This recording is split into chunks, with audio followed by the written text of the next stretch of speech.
और वहीं डोनेट्स्क में यूक्रेन का पिन पॉइंट अटैक हुआ है। रूसी सैनिक पर कामिकाज़ी ड्रोन से हमला किया गया। हमले में रूसी सैनिक की मौके पर ही मौत हो गई। तस्वीरें आपके सामने हैं।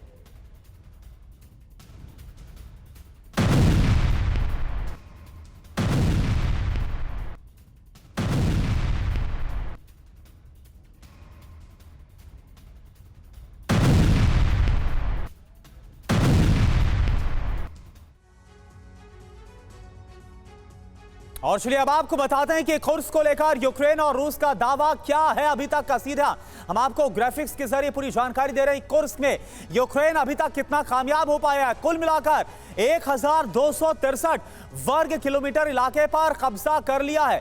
300 वर्ग किलोमीटर में जंग इस वक्त जारी है। कुर्स्क में 35 किलोमीटर अंदर तक यूक्रेनी सेना दाखिल हो गई है। जी हां, यूक्रेनी सेना का कब्जा हो गया है। 500 रूसी सैनिक यूक्रेन के कब्जे में। आप अंदाजा लगाइए यूक्रेन यहां पर किस तरह से अपनी ताकत दिखा रहा है। 100 से ज्यादा रूसी बिल्डिंग्स पर अब तक यूक्रेनी फौज काबिज हो चुकी है, कब्जा जमाया जा चुका है। यूक्रेन को जबरदस्त नुकसान का सामना भी यहां पर करना पड़ा है। नुकसान हुआ है, सैनिकों की मौत देखिए, 6000 से ज्यादा। यूक्रेन के 73 टैंक जो हैं वो बर्बाद कर दिए गए। 33 लड़ाकू वाहन बर्बाद हो गए। 61 बख्तरबंद गाड़ियां बर्बाद हो गई। लेकिन इसके बाद जो हासिल हुआ है करुणा, वो भी बहुत बड़ा है। बिल्कुल समीर। और देखिए डॉक्टर अरविंद जी, मेरा सवाल आपसे यह है कि हम देख रहे हैं कि हालात क्या बन गए हैं। एक बहुत बड़ा बदलाव देखने को मिला जब यूक्रेनी सेना ने रूस के एक बहुत बड़े भूभाग को अपने कब्जे में ले लिया है।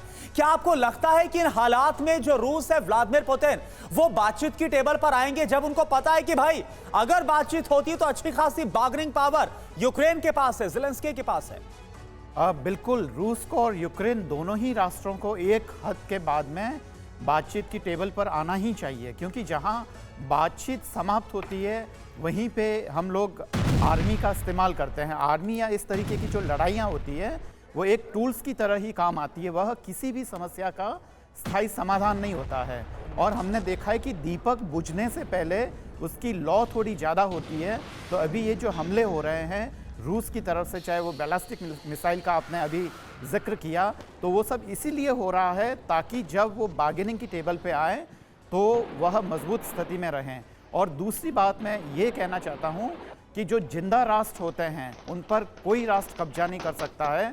यहाँ तक कि वियतनाम जैसे देशों ने अमेरिका जैसे ताकतवर देश को हराया है और हम इस चीज़ को जानते हैं। तो यहाँ यह देख लेना चाहिए या रूस को यह समझ लेना चाहिए कि यूक्रेन की एक अपनी आइडेंटिटी है और उस पर लंबे समय तक अगर वहाँ के लोग नहीं चाहते हैं तो कब्जा करना किसी भी हालत में संभव नहीं है। और बिल्कुल आपने ठीक कहा करुणा साहब कि यह मूलतः बार्गेनिंग से पहले वो अपनी अपनी जो स्थिति है, अपनी अपनी जो है वो मजबूत कर लेना चाहते हैं, ताकि जब बातचीत हो तो उसमें वह अपना पक्ष ज़्यादा सशक्त तरीके से। बिल्कुल, यानी कुल मिलाकर ज़ेलेंस्की की ये बार्गेनिंग पावर बढ़ाने की कोशिश ज्यादा नजर आती है।